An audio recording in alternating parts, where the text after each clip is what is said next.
Alhamdulillah, wassalatu wassalamu ala Rasulillah wa ala alihi wa sahbihi wa mawalah. Allahumma anfa'na bima 'allamtana wa 'allimna ma yanfa'una. Allahumma zidna ilma warzuqna fahma wa atina hikmah.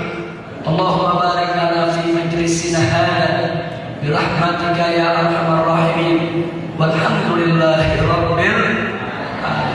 Taqabbalallahu minna wa minkum wa taqabbal ya karim.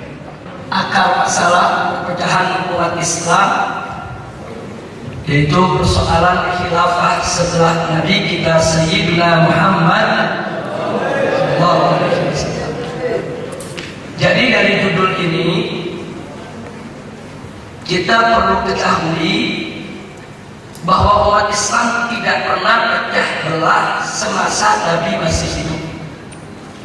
Walaupun semasa Nabi hidup mereka ada perbedaan pendapat. Perbedaan pendapat bersama Nabi tidak. Tapi perbedaan itu tidak mengantarkan kepada perpecahan. Kenapa? Karena masih ada Nabi hidup di tengah mereka untuk menyelesaikan persoalan. Nah, karena itu pada kesempatan ini kita tidak akan bicara tentang perbedaan yang terjadi di antara para sahabat ketika Nabi hidup. Karena sudah clear, tidak ada masalah lagi. Karena semua sudah diselesaikan oleh Nabi kita Muhammad sallallahu alaihi wasallam. Tapi muncul problem begitu perbedaan itu terjadi setelah Nabi wafat.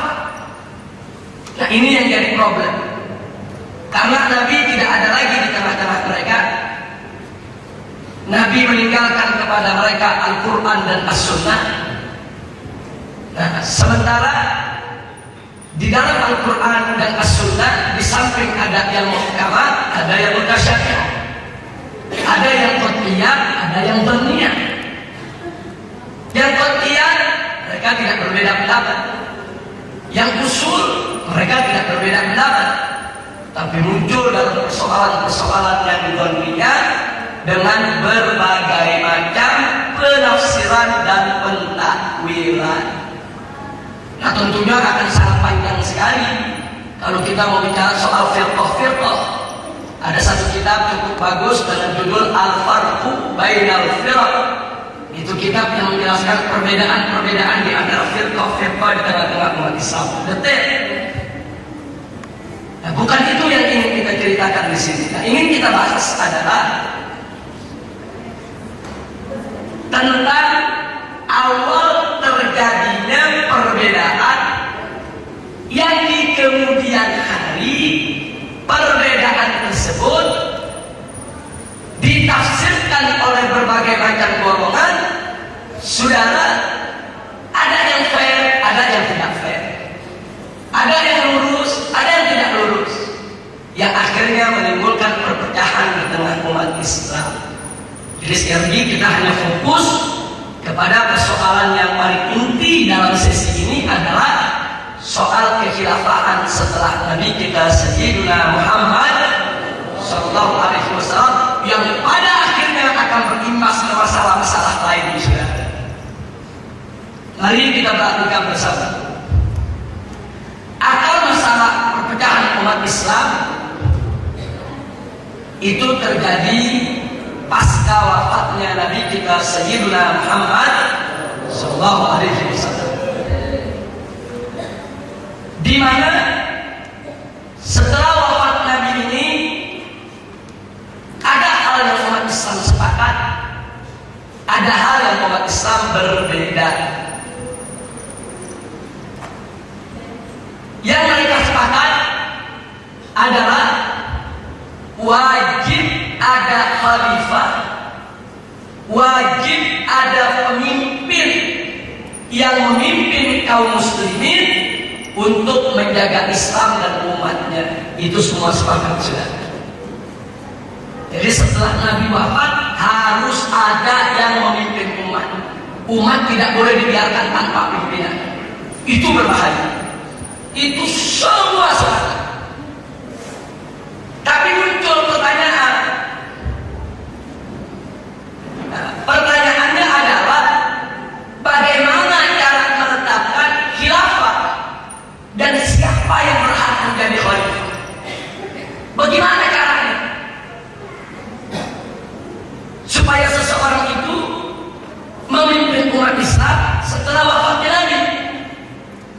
di sini muncul sejumlah interpretasi, sejumlah penafsiran yang nanti akan kita pelajari satu persatu ya ikhwan. Nah kemudian dari sini kita langsung fokus saja. Bagaimana cara menetapkan khalifah setelah wafat Rasulullah Sallallahu Alaihi Wasallam? Maka umat Islam terbelah menjadi 3 pendapat. Pendapat pertama, bahwa penetapan khalifah harus dengan wasiat dari Nabi. Pendapat kedua, cukup dengan isyarat dari Nabi. Pendapat ketiga, tidak perlu wasiat, tidak perlu isyarat, cukup ijtihad yang menjadi landasan. Jadi ada 3 pendapat untuk menetapkan siapa khalifah setelah Nabi Muhammad Sallallahu Alaihi Wasallam. Nah, apa alasan yang mengatakan harus dengan wasiat? Menurut mereka, sebab khilafah adalah masalah besar, karena itu mustahil Nabi meninggalkan umatnya tanpa wasiat. Sebab ini bukan persoalan kecil, ini persoalan memimpin umat, memimpin kaum muslimin, memimpin negara. Jadi menurut mereka nggak masuk di akal kalau Nabi itu tidak meninggalkan wasiat. Untuk urusan sebesar ini nggak mungkin tanpa wasiat, pasti ada wasiat. Itu menurut mereka. Sedangkan menurut yang kedua, isyarat, mereka mengatakan bahwa khilafah memang masalah besar. Betul itu masalah besar, tapi penetapannya cukup dengan isyarat, nggak mesti pakai wasiat. Isyarat itu Nabi memberikan isyarat, si fulan yang akan menggantikan dia, selesai. Nggak mesti ada lafaz wasiat, Nabi mewasiatkan kepada si fulan untuk menjadi khalifah, nggak mesti. Sedangkan pendapat yang ketiga mengatakan persoalan khilafah memang sangat besar. Justru karena dia persoalan besar, wajib dilaksanakan melalui ijtihad. Kumpulkan ulama, ajak musyawarah, ijtihadkan, karena ini persoalan besar. Nggak mesti pakai wasiat, nggak mesti pakai isyarat. Kenapa? Karena kondisi zaman belum tentu sama antara zaman Nabi dengan zaman yang berikutnya. Setiap zaman bisa berbeda-beda. Maka itu di situ yang diperlukan bukan wasiat, bukan isyarat, tapi ijtihad. Nah, jadi di tengah-tengah umat Islamnya ada 3 pendapat. Saya belum bilang kelompok, saya baru bilang 3 pendapat. Nah, nanti pendapat pertama pecah jadi 2 kelompok.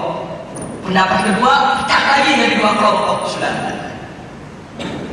Yang total semua akan lahir 5 kelompok dari persoalan ini. 5 kelompok inti.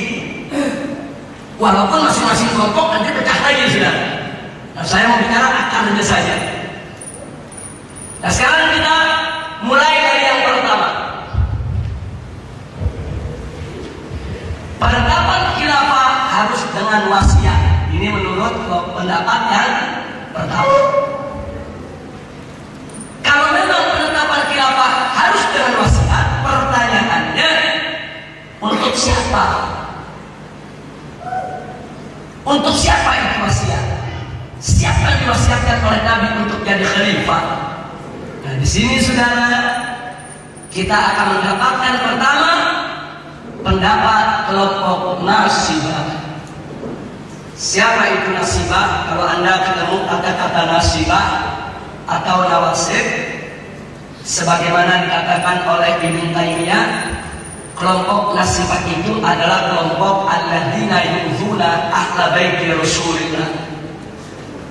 Kelompok-kelompok yang benci kepada keluarga Nabi dan suka menyakiti keluarga Nabi. Itu disebut kelompok Nawasib. Intinya mereka nggak suka dengan Ahlul Bait. Itu disebut Nasibah, jamaknya Nawasib. Nah, menurut kelompok Nasibah, karena memang mereka sudah tidak simpatik dengan Ahlul Bait, saya tidak perlu jelaskan persoalan kenapa tidak simpatik, tapi faktanya itu memang ada. Ibn Taimiyah pun mengakui akan keberadaan mereka, dan ulama semua sepakat memang kelompok ini ada. Untuk siapa itu wasiat? Menurut kelompok ini, wasiat itu adalah untuk Sayyidina Abu Bakar Siddiq radhiyallahu anhu. Dengan dalil semua nas Al-Quran, semua nas hadis yang bercerita tentang keistimewaan Sayyidina Abu Bakar Siddiq diartikan oleh kelompok ini sebagai wasiat dari Nabi kepada Sayyidina Abu Bakar Siddiq untuk menjadi khalifah. Contohnya di mana saat Nabi sakit menjelang ajalnya, beliau meminta Sayyidina Abu Bakar Siddiq menjadi imam sholat berjamaah. Beliau tidak minta Sayyidina Umar, beliau tidak minta Sayyidina Utsman, beliau tidak minta Sayyidina Ali, tapi yang beliau minta adalah Sayyidina Abu Bakar Siddiq radhiyallahu taala anhum ajma'in. Nah, di sini dikatakan dengan diangkatnya Sayyidina Abu Bakar sebagai imam, padahal Nabi masih hidup, itu menjadi wasiat kepada Abu Bakar bahwa kalau Nabi wafat, Sayyidina Abu Bakar yang memimpin umat. Kenapa? Karena sholat itu adalah miniatur kepemimpinan negara. Jadi ini yang mereka jadikan dalil. Atau ada lagi dalil lain, seorang nenek-nenek pernah datang kepada Nabi menanyakan sesuatu, kemudian Nabi berpesan, kalau nanti kau balik mau bertanya lagi, kalau aku tidak ada, tanyakan saja kepada Abu Bakar. Akhirnya betul, begitu nenek ini punya masalah mau nanya lagi, Nabi sudah wafat. Akhirnya dia bertanya kepada Abu Bakar Siddiq radhiyallahu taala anhu yang ketika itu sudah menjadi khalifah. Nah, ini kalau saya mau paparkan banyak, pokoknya dalil dari ayat Quran, hadis Nabi dan lain sebagainya yang menunjukkan keistimewaan Sayyidina Abu Bakar Siddiq radhiyallahu anhu. Yang diartikan oleh kelompok Nasibah itu adalah wasiat Nabi untuk Abu Bakar Siddiq.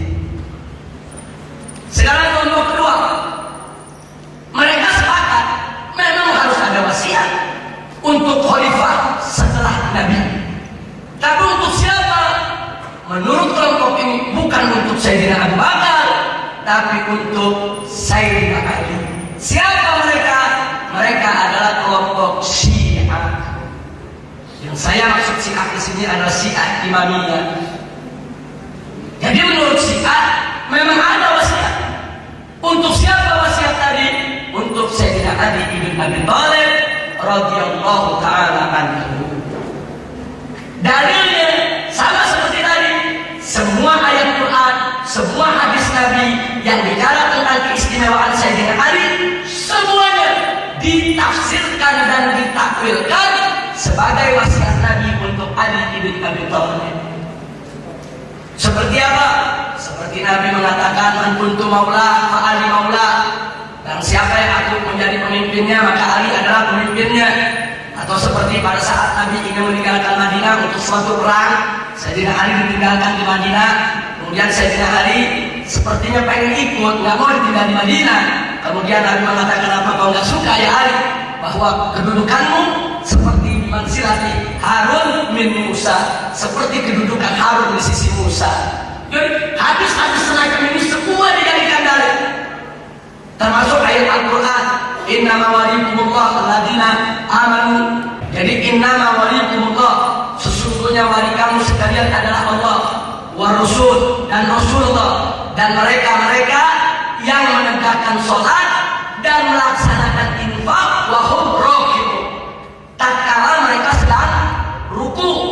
Ini ayat diturunkan tatkala ada seorang pengemis datang kepada Sayyidina Ali untuk minta sedekah.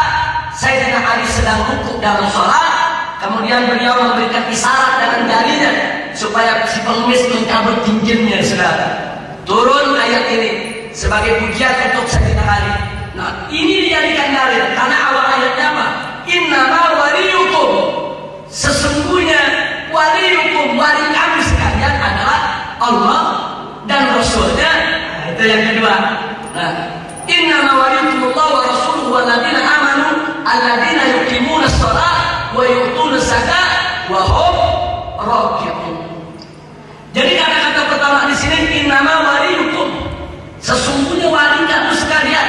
Pertama adalah Allah, kedua adalah Rasul, ketiga orang yang beriman yang menegakkan sholat dan dia memberikan zakat atau berinfak sedekah kala dia sedang rukuk. Saudara, ini ayat digunakan oleh kelompok ini bukti wasiat bukan lagi dari Nabi tapi dari Allah bahwa Sayyidina Ali itu adalah khalifah setelah Nabi kita Muhammad sallallahu alaihi wasallam. Jadi Anda bisa lihat ini masing-masing pakai dalil ayat Quran maupun hadis Nabi. Saya tidak membawakan dalil-dalil yang hadis palsu, sudah buang aja udah ke sampah yang palsu. Ini kita cerita yang real-real saja, ayat Al-Quran, hadis Nabi yang sahih yang diakui oleh Ahlus Sunnah wal Jamaah. Kita nggak usah pakai hadis-hadis yang diriwayatkan oleh Syiah terlalu jauh. Kita pakai yang kita punya aja sudah. Ini real. Nah kemudian baik, kita masuk pendapat yang kedua. Yang kedua mengatakan nggak ada masalah, yang ada isyarat. Nah, pendapat ini saudara juga muncul pertanyaan, kalau memang ada isyarat untuk siapa? Maka dia juga terbelah menjadi dua kelompok. Kelompok pertama adalah kelompok Ibn Taimiyah dan mereka yang sepakat dengannya, saudara. Di mana Ibn Taimiyah dengan mereka yang sepakat dengan beliau mengatakan bahwa kekhilafahan setelah Nabi itu berdiri atas dasar isyarat, dan isyarat itu adalah untuk Sayyidina Abu Bakar As-Siddiq radhiyallahu taala anhu. Dalilnya sama dengan dalil yang tadi, saudara. Jadi dalil yang dipakai tadi oleh Nasibah itu juga dipakai oleh Ibn Taimiyah. Dalilnya sama, ayatnya sama, hadisnya sama. Cuma bedanya kaum Nasibah mengatakan itu adalah wasiat, sedangkan Ibn Taimiyah mengatakan itu bukan wasiat, itu namanya isyarat. Nabi sakit, Sayyidina Abu Bakar disuruh jadi imam, itu namanya isyarat. Kalau Nabi meninggal dunia, Sayyidina Abu Bakar yang menjadi khalifah. Jadi dalil sama, yang beda apa? Penafsirannya, pemahamannya, interpretasinya yang beda. Dalil sama, huwahu. Nah, sedangkan kelompok kedua adalah kelompok Zaidiyah. Ini juga kelompok Syiah. Tapi kelompok Syiah ini lebih dekat kepada Ahlus Sunnah wal Jamaah dibandingkan kepada kelompok Syiah itu sendiri. Kelompok Zaidiyah mengatakan memang ada isyarat, tapi isyarat itu bukan untuk Sayyidina Abu Bakar radhiyallahu taala anhu. Isyarat tersebut adalah untuk Sayyidina Ali bin Abi Thalib radhiyallahu taala anhu. Dalilnya sama persis dengan dalil yang digunakan orang-orang Syiah, saudara. Sama ayatnya juga yang tadi, innama waliyukumullah wa rasuluhu walladzina amanu billahi wa yuqimuna shalah wa yu'tuna zakata wa hum raki'un. Man kuntu maula fa'ali maula. Sama dalilnya persis, cuma bedanya orang Syiah imamnya mengatakan itu wasiat buat Ali, sedangkan Zaidiyah mengatakan itu adalah isyarat. Nah, jadi artinya dalil sama, pemahaman yang berbeda, ikhtilaful fahm. Jadi bagaimana fahmnya nusus asy-syar'iyyah? Sawa'an min kitab wa sunnah, haula ikhtalafu fil fahm. Nah, sekarang pendapat yang ketiga. Pendapat yang ketiga mengatakan tidak ada wasiat, tidak ada isyarat. Nabi meninggalkan umatnya, Nabi nggak nunjuk siapa penggantinya sebagai khalifah. Umatnya ditinggalkan oleh Nabi alaihi salatu wassalam. Nabi sudah meninggalkan Al-Quran, Nabi sudah meninggalkan As-Sunnah, Nabi sudah kasih tahu cara musyawarah. Nabi lepas umatnya untuk ijtihad dalam musyawarah. Bagaimana menentukan pemimpin setelah Nabi wafat? Jadi bukan Nabi tidak tinggalkan konsep, Nabi tidak tinggalkan wasiat, Nabi tidak tinggalkan isyarat, tapi Nabi tinggalkan konsep cara bagaimana memilih khalifah. Cara itu ialah musyawarah. Nah, musyawarah itu untuk siapa? Nah, kalau bicara untuk siapa musyawarah tersebut, untuk siapa saja? Untuk keluarga Nabi, untuk sahabat Nabi. Yang penting mereka memenuhi syarat.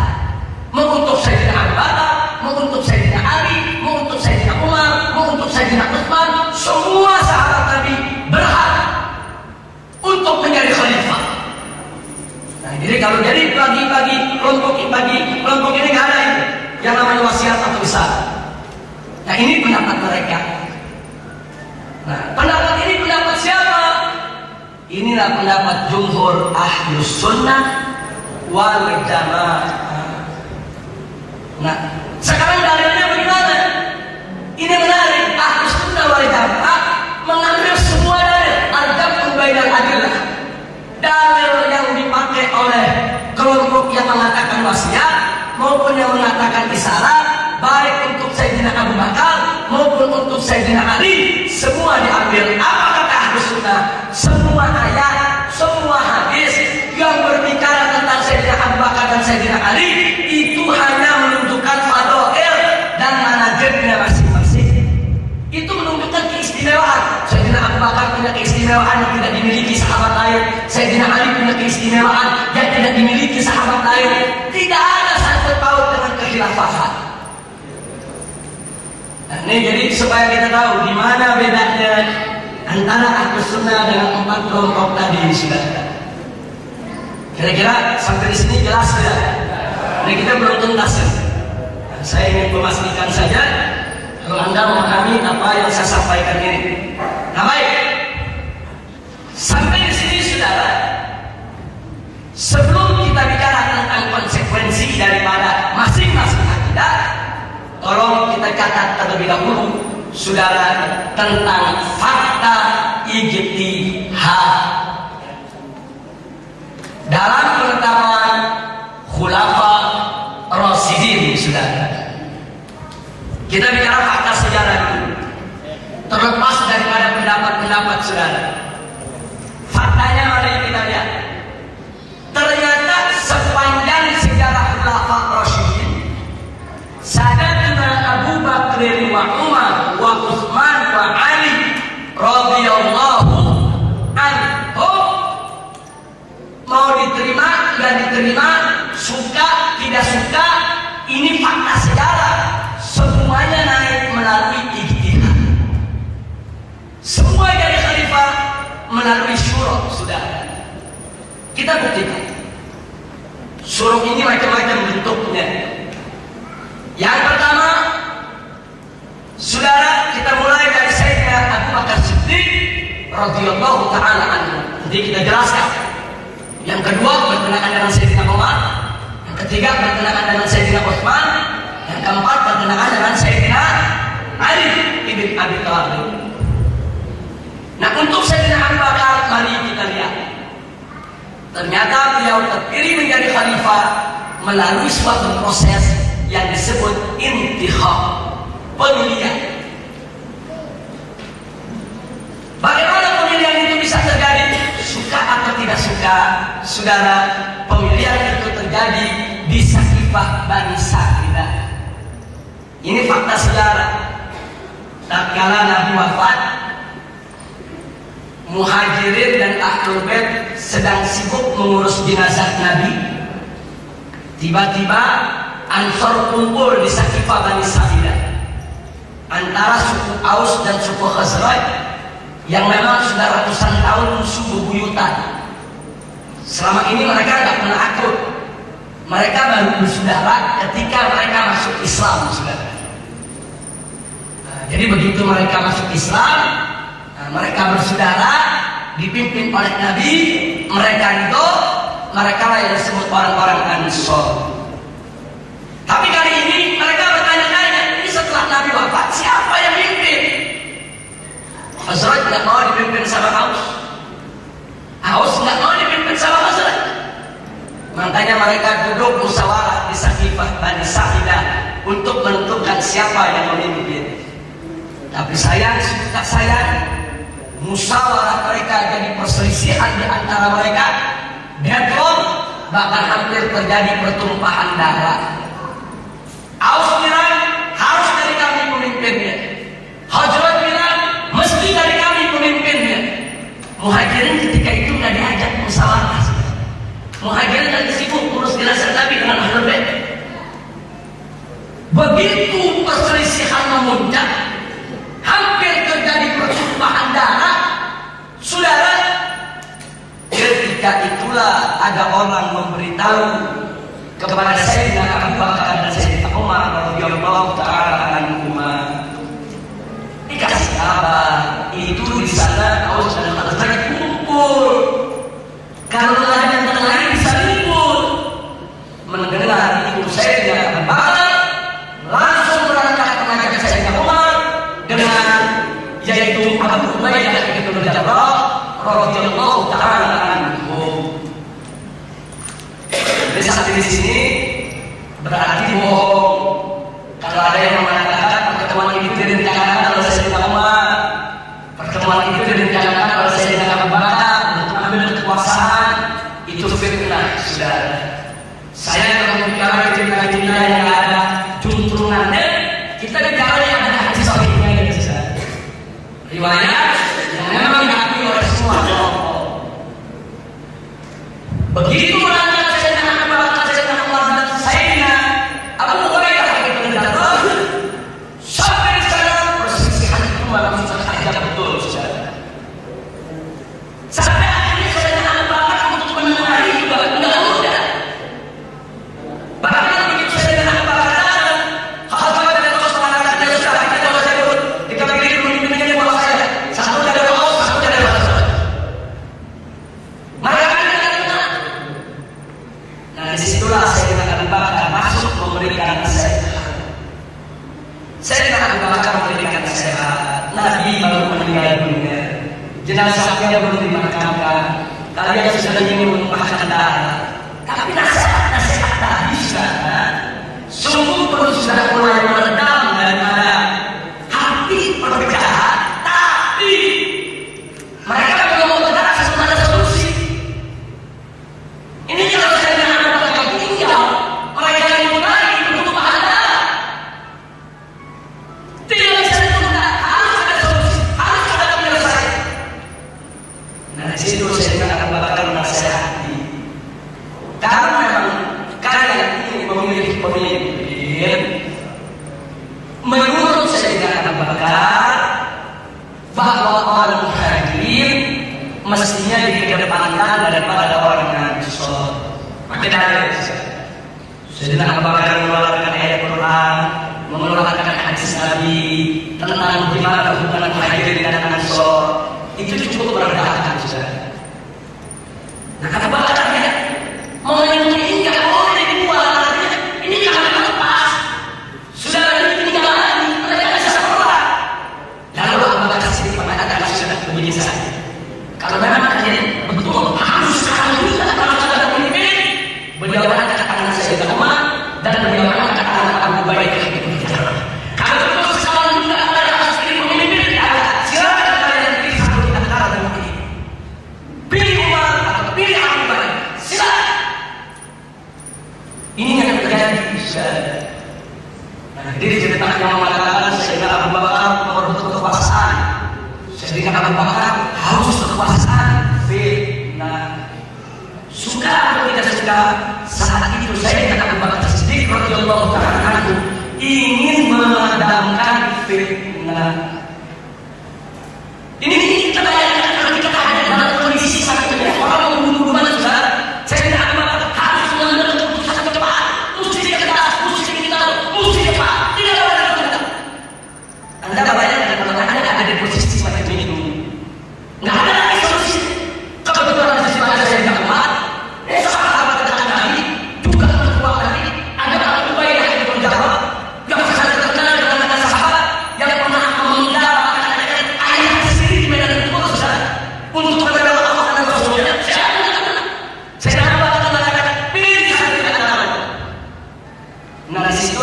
Sayyidina Umar dan Sayyidina Abu Ubaidah menarik tangan mereka.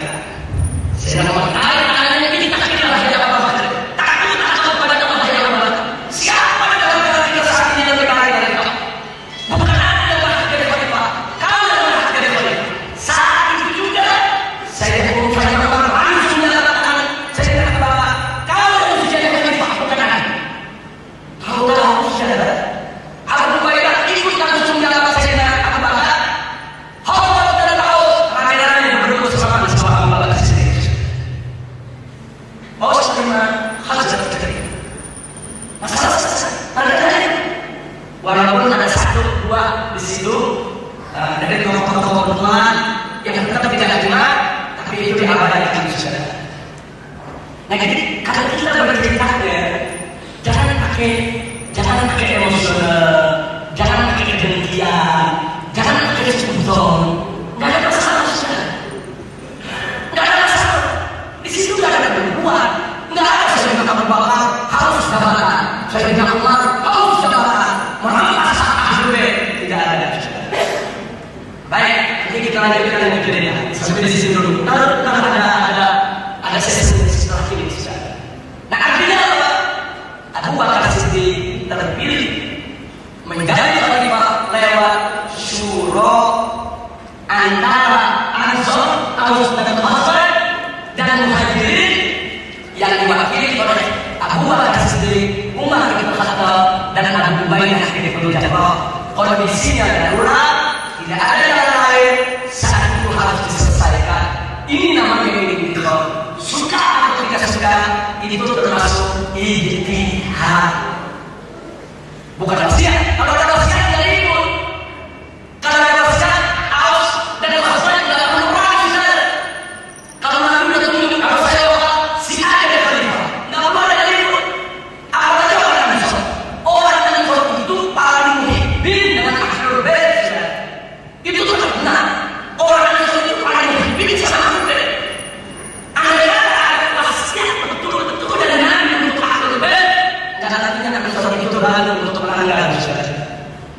Jadi anda sudah tahu anak Ansor itu hidupnya Ahlul luar biasa. Makanya ketika Sayyidina Ali perang, saudara, tidak ada seorang Ansor pun yang absen, semua adalah Sayyidina Ali saudara.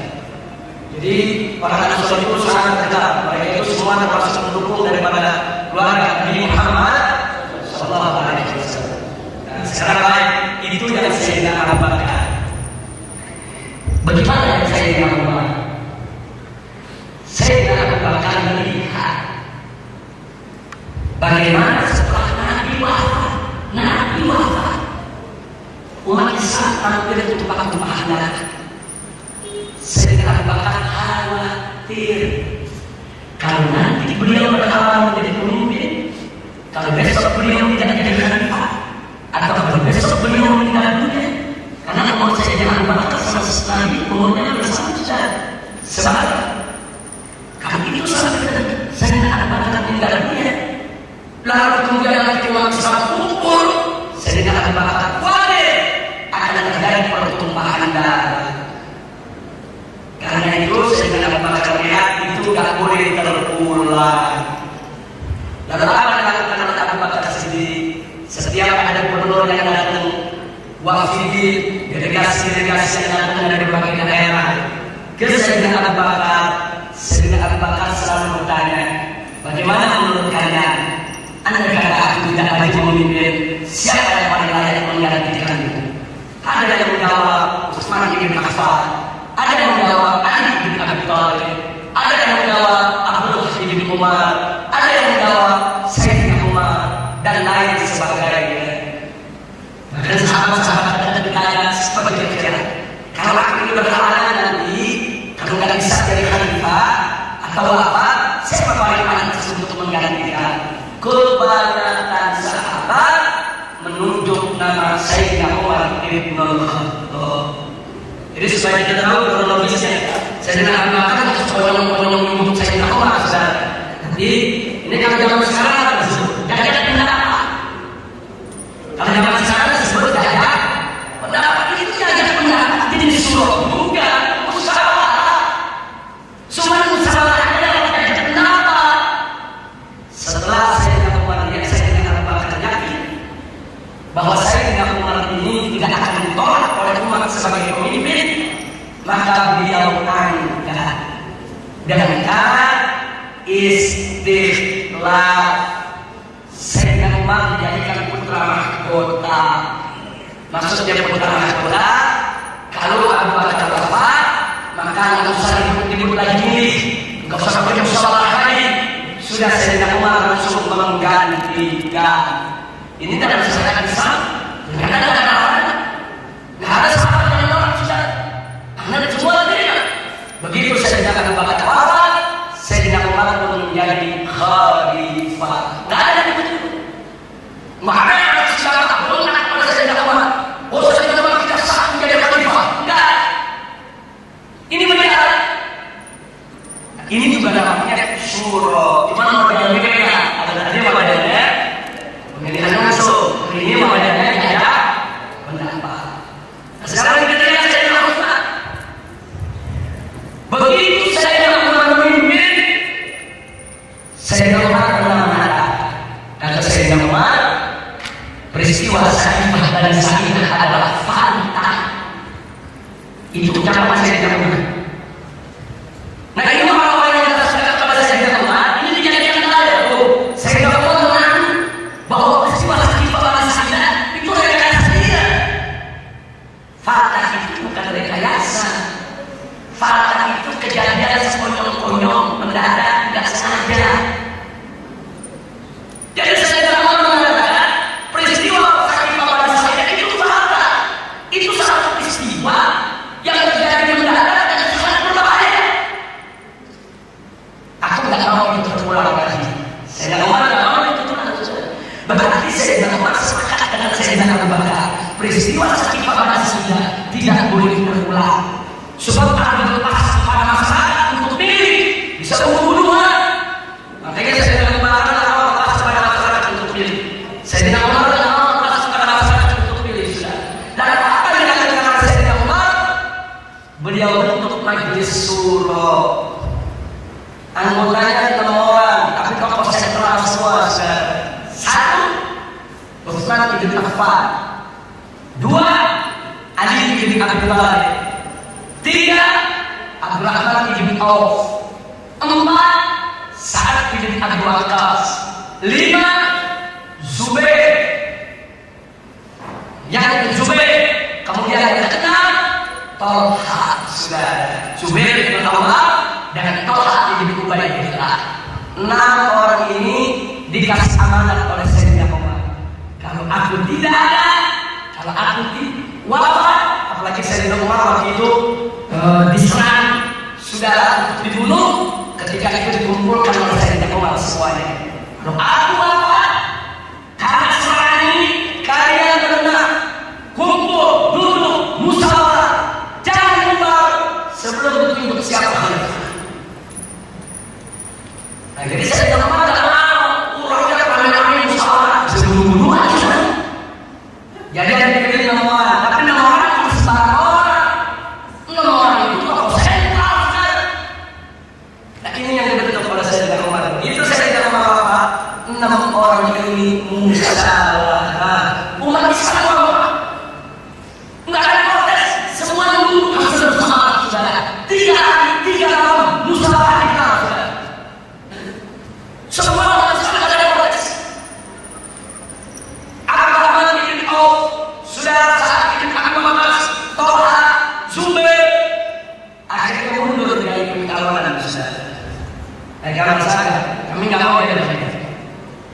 Akhirnya yang 6 orang ini, yang 4 orang ini yang sudah mundur tadi, sepakat untuk mempertimbangkan 2 kawan saya, Utsman dan Ali.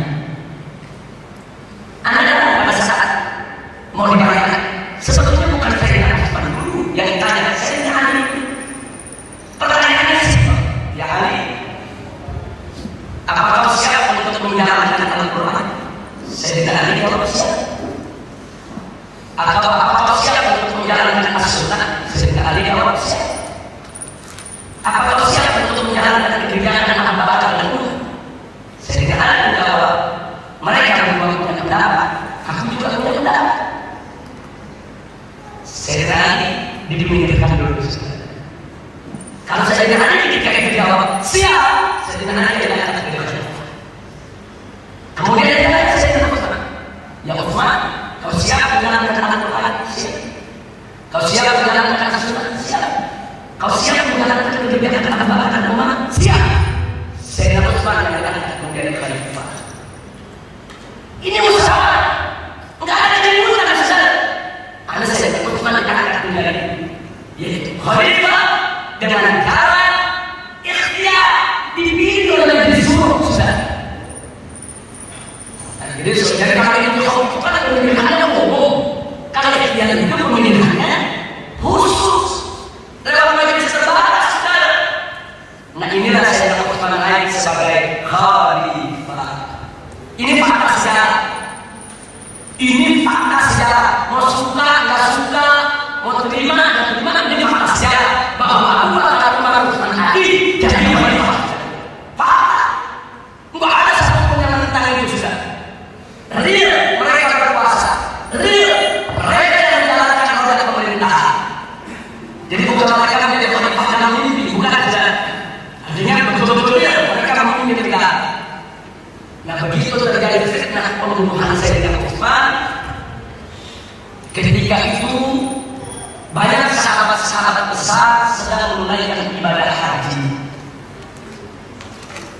Begitu terjadi pembunuhan Sayyidina Utsman, negara kaya, ibu kota kaya, campur aduk antara masyarakat yang ikut terlibat dalam pembunuhan Utsman dengan masyarakat yang tidak terlibat. Dan ketika itu tidak ada pimpinan. Sayyidina Utsman terbunuh, tidak ada khalifah. Maka penduduk Madinah orang yang baik terlibat pembunuhan Utsman maupun yang tidak terlibat, termasuk Zubair dan Talha. Dan Sayyidina Ali kalau harus jadi khalifah. Dalam keadaan darurat, semua kekuatan yang bertikai yang ada di Madinah, semua saudara hanya Ali yang boleh jadi pemimpin. Sayyidina Ali hanya Allah, tapi tidak ada lagi. Dipaksa, ditekan, harus. Justru Talha dan Zubair yang memberikan itu sokongan pertama saudara. Akhirnya Sayyidina Ali menerima daripada penawaran tersebut. Ini yang disebut bisauka. Dalam keadaan darurat saudara, tidak ada pemilihan, tidak ada suruh majelis syuro saudara, enggak ada wasiat daripada Sayyidina Utsman. Ini tidak ada, istikhlaf tidak ada, ikhtiar tidak ada saudara. Tapi jangan lupa Sayyidina Talha dan Zubair termasuk anggota majelis syuro yang dibentuk oleh Sayyidina Umar saudara. Tapi karena negara kaya, tidak ada jalan keluar, Sayyidina Ali mengambil alih kekuasaan. Nah ini yang disebut bisauka. Makanya dulu MUI Nahdlatul Ulama pernah mengeluarkan fatwa bahwa Soekarno adalah Amirul Mukminin Doruriyut bisauka. Jadi dikatakan kenapa Soekarno itu disebut pemimpinnya umat Islam di Indonesia Doruriyut bisauka? Karena tahun 45 ada pemilu saudara. Soekarno itu jadi presiden bukan ada pemilu. Pemilu kan kalau ada pemilu. Nah sekarang gimana status Soekarno? Sah atau tidak ada presiden? Nah itu dalam konteks agama itu bisa dibicarakan. Dan NU mengatakan apa? NU mengatakan sah. Kenapa? Waliul Amr itu disebut bukan Amirul Mukminin, tapi Waliul Amr. Bahwa Soekarno adalah Waliul Amr Doruriyut bisauka. Jadi seorang Waliul Amr yang sah bisauka dengan kekuatan juga. Kekuatan BPKI ketika itu, kekuatan daripada tokoh-tokoh nasional yang ada yang sepakat Soekarno jadi presiden. Itu namanya bisauka. Nah ini saya katakan sudah ada di sini. Nah ini faktanya. Nah, saya sendiri bukan ingin memperdebatkan ini salah atau tidak atau gimana tidak. Saya hanya bicara ini fakta. Faktanya khalifah pertama siapa? Kedua, ketiga, keempat, fakta. Oh ada si A yang tidak mengakui, silakan saja tidak mengakui, tapi fakta.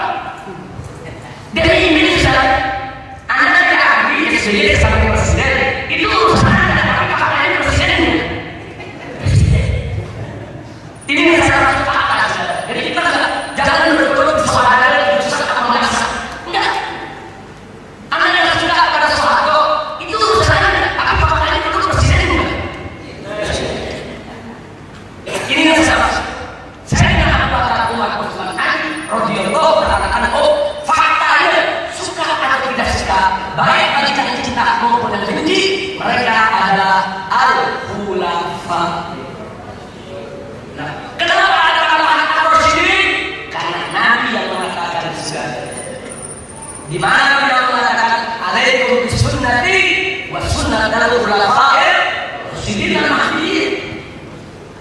Enggak sampai di situ aja, bahkan Nabi mengatakan al-khilafatu ba'di 30 sana, kekhilafan setelahku berlangsung 30 tahun sudah.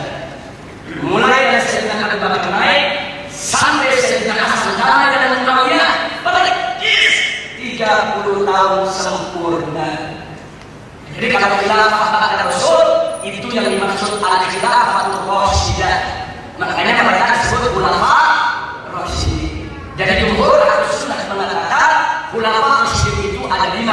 Abu Bakar, Umar, Utsman, Ali dan Sayyidina Hasan bin Ali bin Abi Thalib yang sempat berpuasa selama 6 bulan. Walau 6 bulan, tapi berdasar sah, dialah yang mendamaikan umat Islam. Yang sebagaimana sudah dikabarkan oleh Nabi semenjak Sayyidina Hasan masih kecil sudah. Di mana Nabi mengatakan inna bihada sayyidun, sesungguhnya cucuku ini adalah seorang pemimpin. Allah akan damaikan di tangannya dua golongan muslimin yang saling bertikai. Dan itu terbukti setelah Sayyidina Hasan menyerahkan kekuasaan kepada kami yang sudah suka atau tidak suka, itu fakta sejarah. Jadi saya hanya bicara fakta sejarah, bukan ingin memperdebatkan ini kenapa begitu, kenapa sejarah, kenapa dia. Kita hanya ingin menunjukkan ini fakta sejarah yang diakui oleh Ahlus Sunnah wal Jamaah. Baik, dari sini sudah kita buat ringkasan. Pertama, kekhilafan setelah wafat Rasulullah SAW ada 3 pendapat. Pertama adalah wasiat, kedua adalah syarat, ketiga adalah ijtihad. Yang mengatakan wasiat, ada yang mengatakan buat Abu Bakar Siddiq, itulah pendapat Nasibah. Dan ada yang mengatakan wasiat itu untuk Ali, itulah pendapat Syiah. Yang mengatakan isyarat, menunjukkan isyarat itu untuk Abu Bakar, inilah pendapat Ibnu Taimiyah. Tapi ada juga yang mengatakan isyarat itu untuk Ali, inilah pendapat kaum Zaidiyah. Sedangkan yang mengatakan ijtihad, sudah maka siapapun dari ahlul bait maupun sahabat yang menurut isyarat berhak untuk menjadi khalifah. Siapa yang jadi tergantung hasil surah. Inilah pendapat Ahlus Sunnah wal Jamaah. Tapi ada fakta lain yang harus kita pelajari sudah. Fakta pertama sudah kita bahas bahwa setelah wafat Rasulullah SAW, ulama muslimin yang memimpin ada berapa? Abu Bakar, Umar, Utsman dan Ali. Lalu kelima dan Sayyidina Hasan. Sudah selesai. Sekarang ada fakta kedua. Ada dalam Sahih Bukhari dan Muslim sudah. Apa fakta kedua? Setelah Sayyidina Abu Bakar diangkat menjadi khalifah, Sayyidina Ali dan keluarga Nabi tidak ada yang memberikan baiat kepada Sayyidina Abu Bakar sampai 6 bulan. Jadi selama 6 bulan Sayyidina Ali tidak memberikan sumpah setia baiat kepada Sayyidina Abu Bakar Siddiq. Kenapa? Ada 2 alasan. Yang pertama, karena beliau sibuk mengurus istri beliau yang tidak lain dan tidak bukan adalah putri Nabi yang sakit selama 6 bulan setelah wafatnya Nabi Siti Fatimah.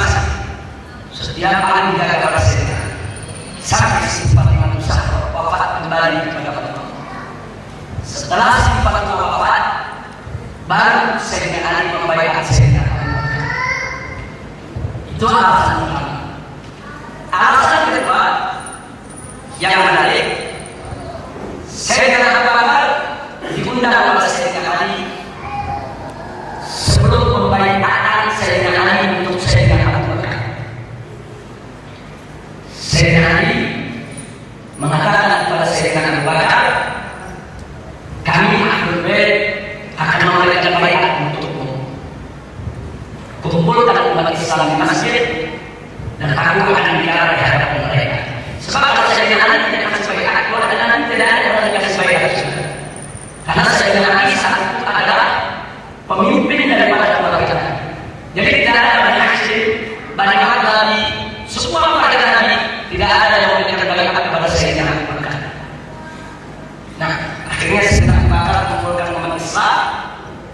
disitulah Sayyidina Ali menyampaikan pidatonya. Antara lain, ketika baik-baik poinnya saja, Sayyidina Ali mengatakan, kami Ahlul Bait tidak membayar Abu Bakar Siddiq selama ini bukan karena kami ingin kekuasaan, bukan karena kami tidak mengakui keistimewaan Abu Bakar Siddiq, tapi kami merasa semestinya kami keluarga Nabi akan musyawarah untuk persoalan ini.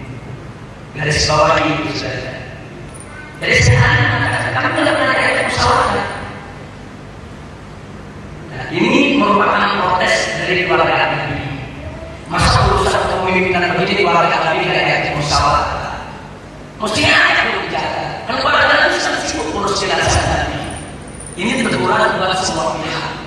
Teguran buat Ansor, teguran buat Muhajirin, teguran buat segenap kaum muslim.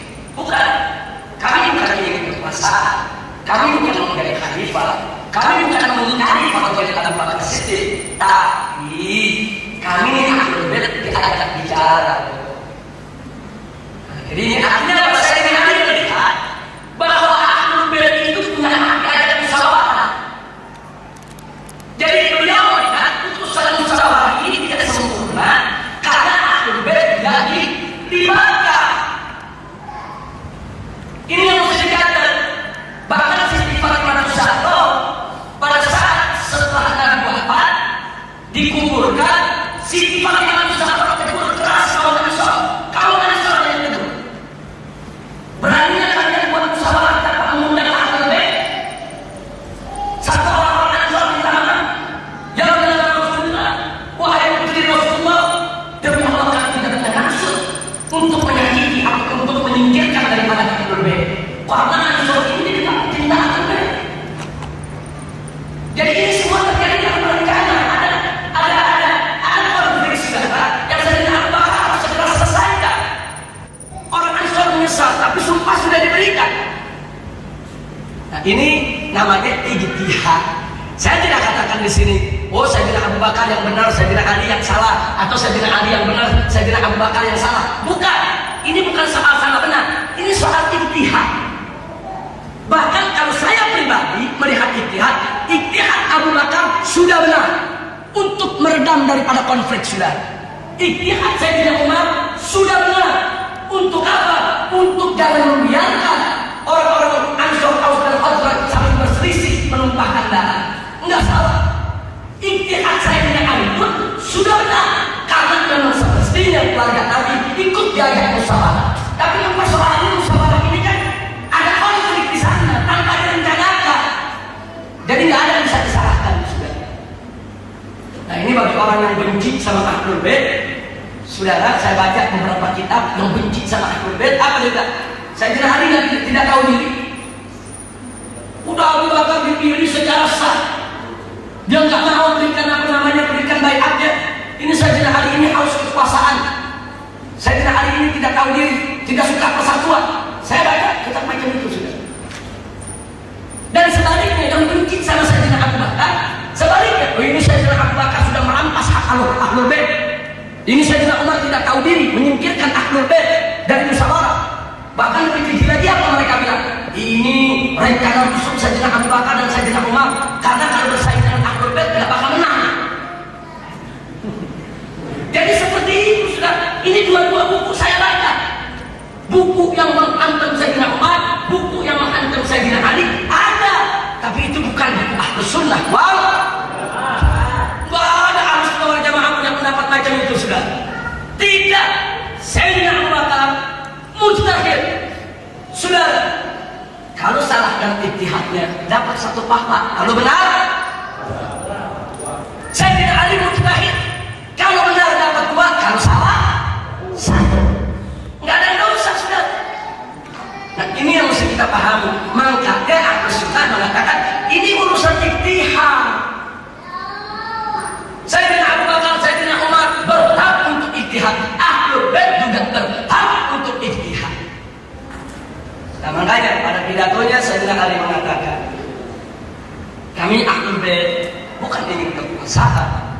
Bukan kami pungkiri keistimewaan Abu Bakar Siddiq, tapi kami Ahlul Bait punya hak untuk diajak bicara. Tapi sudahlah, setelah kami melihat kepemimpinan Abu Bakar, bagaimana beliau itu mempertahankan agama ini, karena selama 6 bulan itu Sayyidina Abu Bakar kan perang lawan kaum murtadin, sudah yang nggak mau bayar zakat apa segala macam. Nah, Ahlul Bait melihat Sayyidina Abu Bakar memimpin umat luar biasa. Akhirnya Sayyidina Ali memberikan baiat, dan seluruh Bani Hashim, begitu Sayyidina Ali memberikan baiat, semua keluarga Nabi, semua kerabat Nabi memberikan baiat kepada Sayyidina Abu Bakar Siddiq. Berarti persoalan selesai ya? Sebetulnya udah clear, bagi Ahlu Sunnah clear. Tapi di kemudian hari ada orang-orang yang fi qulubihim marad, yang di hati mereka ada penyakit, dia kolek-kolek saudara. Yang benci sama Ahlul Bait, dia salahin Sayyidina Ali. Yang benci kepada sahabat, dia salahin Sayyidina Abu Bakar, saudara. Dia karang-karang cerita, dia tambah-tambahin, saudara. Upah umum segala macam. Ini yang jadi persoalan, ini yang membuat akhirnya umat terpecah belah, saudara. Jadi perpecahan itu datang belakangan. Jadi kalau Ahlul Bait tidak memberikan baiat, bukan Ahlul Bait ini ingin perpecahan, tidak. Sayyidina Ali dan Ahlul Bait sibuk mengurus Fatimah Zahra, putri Nabi yang sedang sakit 6 bulan sampai wafatnya sudah. Nah, ini yang perlu kita ketahui. Nah, inilah fakta sejarah yang mesti kita camkan baik-baik. Pertanyaannya, dengan fakta sejarah ini, bagaimanakah konsekuensi akidah tiap pendapat? Tadi kan ada 5 tuh, 5 kelompok. Saudara, ini bagaimana konsekuensi akidah?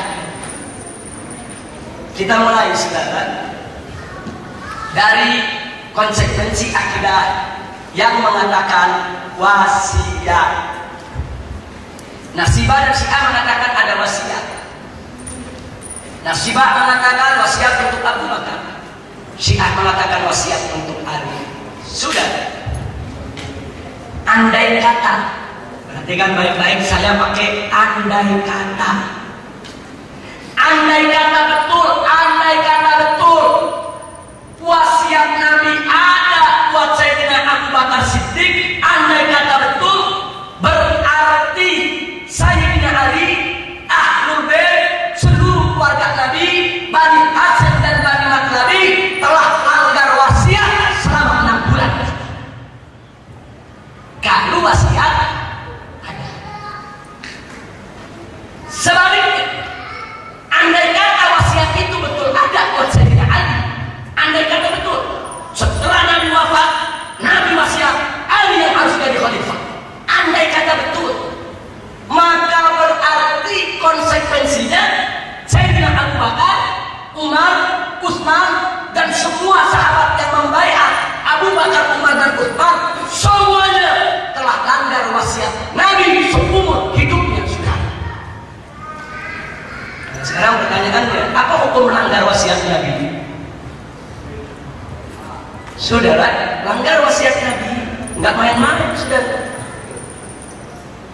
Hukum langgar wasiat Nabi dosa besar atau fasik, bahkan bisa kafir. Nggak main-main, sudah. Ini saya bicara konsekuensi akidah. Walaupun kaum Nasibah mengatakan enggak, kami nggak mengkafirkan Ali. Walaupun orang Syiah mengatakan enggak, kami nggak mengkafirkan Abu Bakar. Saya tidak tanya Anda kafirkan atau tidak kafirkan, tapi konsekuensi akidah Anda mengantarkan kepada posisi ini. Kalau wasiat itu betul ada buat Abu Bakar Siddiq, berarti Sayyidina Ali dan keluarga Nabi selama 6 bulan semuanya fasik, bahkan kafir. Siti Fatimah termasuk kafir. Kenapa? Karena sampai wafat tidak memberikan baiat kepada Abu Bakar Siddiq. Nah, sekarang kita mau tanya, ada yang berani umat Islam mengkafirkan keluarga Nabi sudah? Hati-hati. Begitu juga sebaliknya, andai kata wasiat itu ada untuk Sayyidina Ali, sebagaimana dikatakan oleh Syiah, saudara, berarti Sayyidina Abu Bakar, Umar, Utsman, seluruh muhajirin, ansor yang ikut membaiat semuanya langgar wasiat Nabi, semuanya dosa besar, semuanya fasik, bahkan semuanya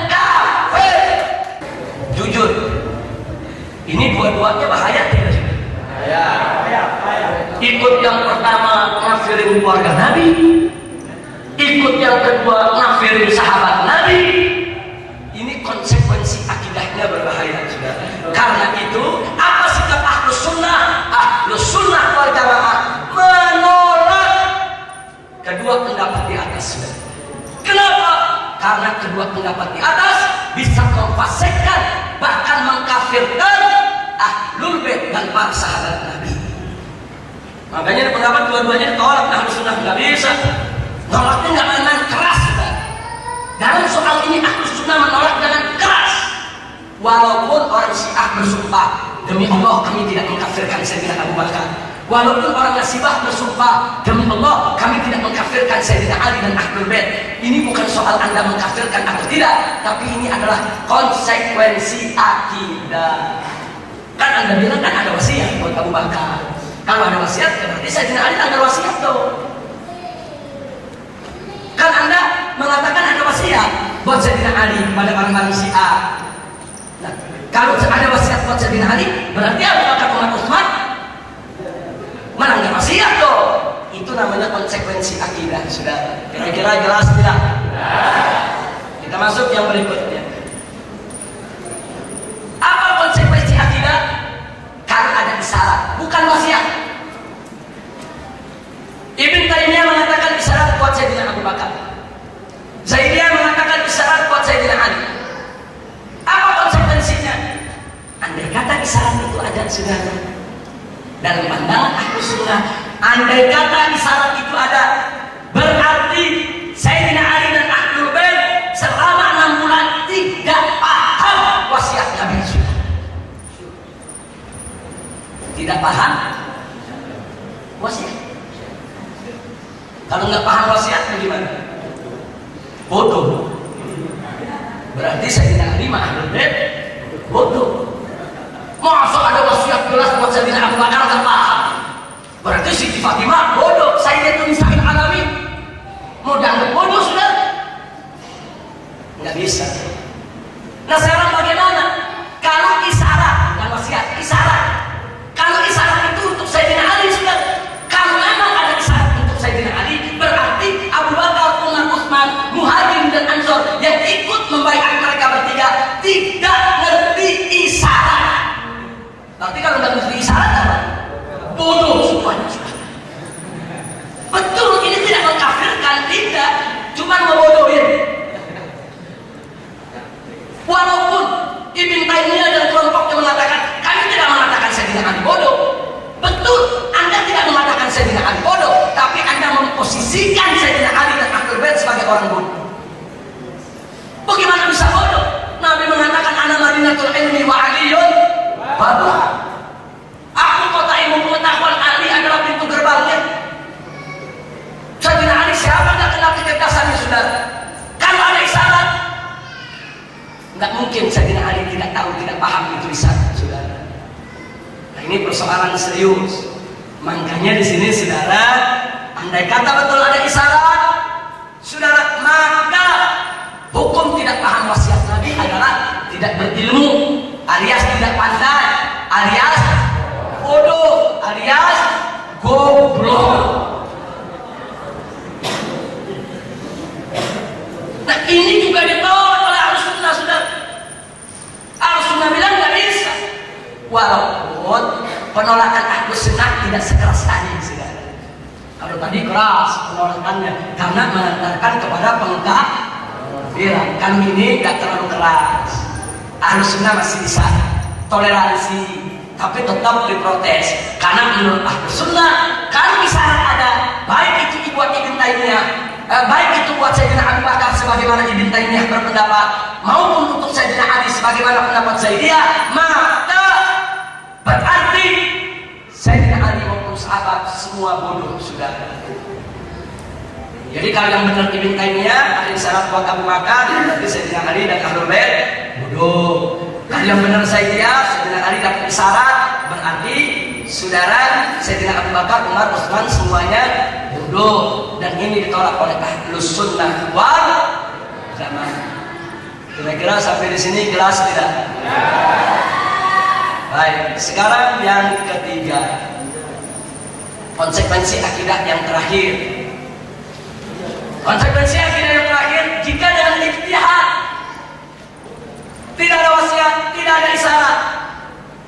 menanya, tidak ada wasiat, tidak ada isyarat.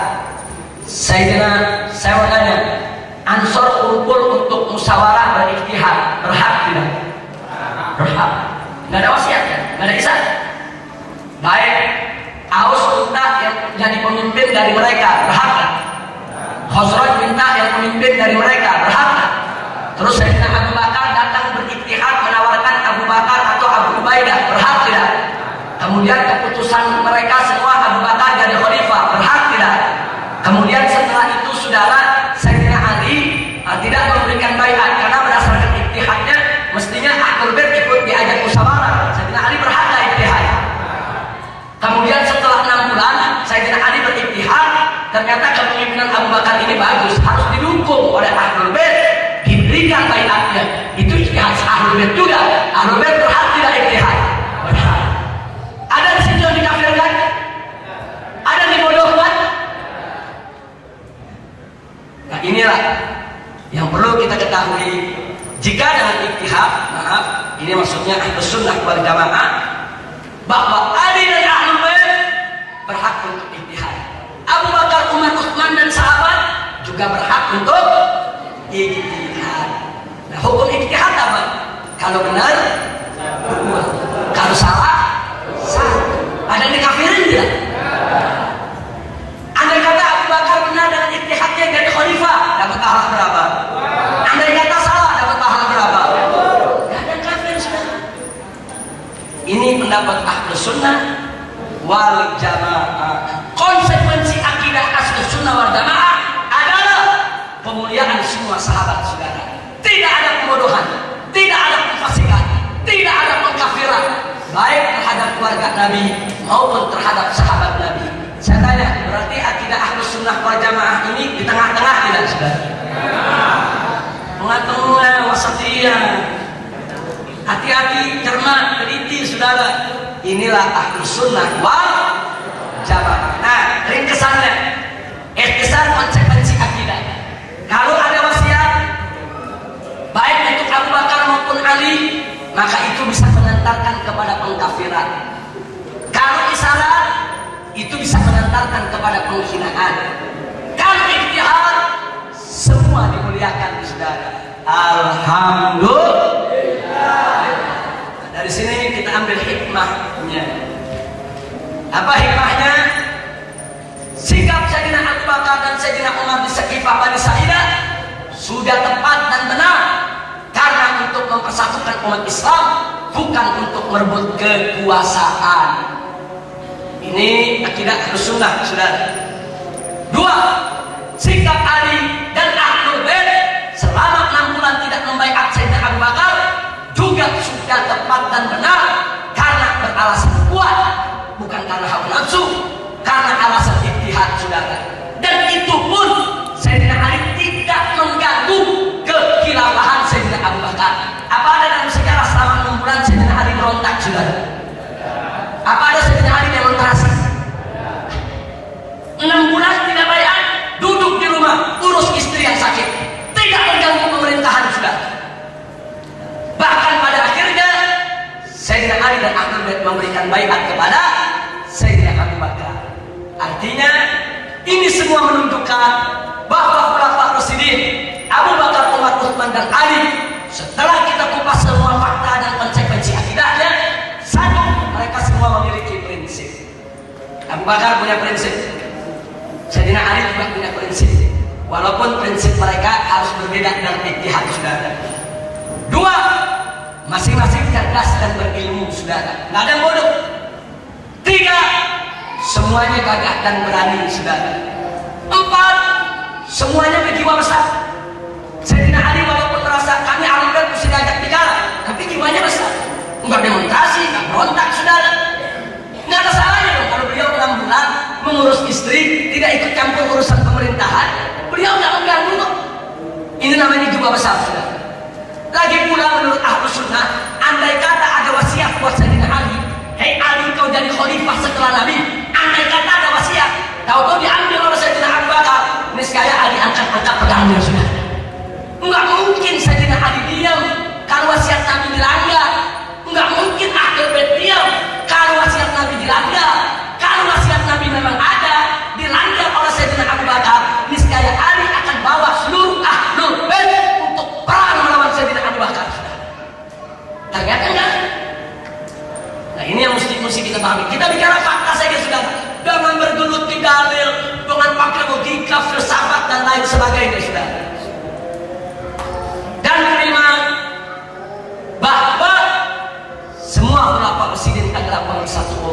Alhamdulillah. Dengan demikian keunggulan Ahlus Sunnah wal Jamaah dalam masalah khilafah setelah wafat Rasulullah, satu, tidak terpengaruh dengan politik kepentingan. Ini urusan politik ini sudah. Ahlus Sunnah tidak terpengaruh dengan politik kepentingan. Oh, karena mau dukung Ahlul Bait jalan sahabat, karena mau dukung sahabat jalan Ahlul Bait. Nggak ada. Ahlus Sunnah di tengah-tengah sudah. Tidak menghina apalagi mengkafirkan Ahlul Bait dan sahabat. Menempatkan Ahlul Bait dan sahabat di tempat yang mulia. Penggunaan dalil yang tepat, logis dan realistis. Alhamdulillah. Akhirnya kesimpulan akhir dari sesi ini adalah bahwa perpecahan umat Islam bermula dari masalah politik.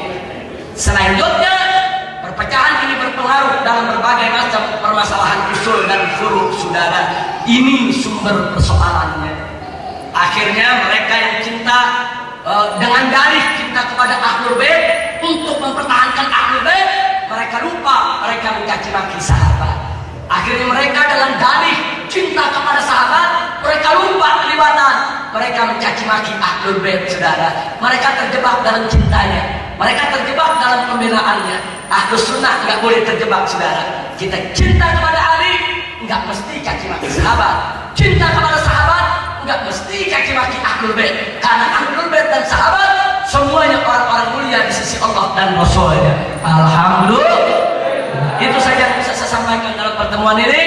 Mudah-mudahan manfaat untuk kita semua.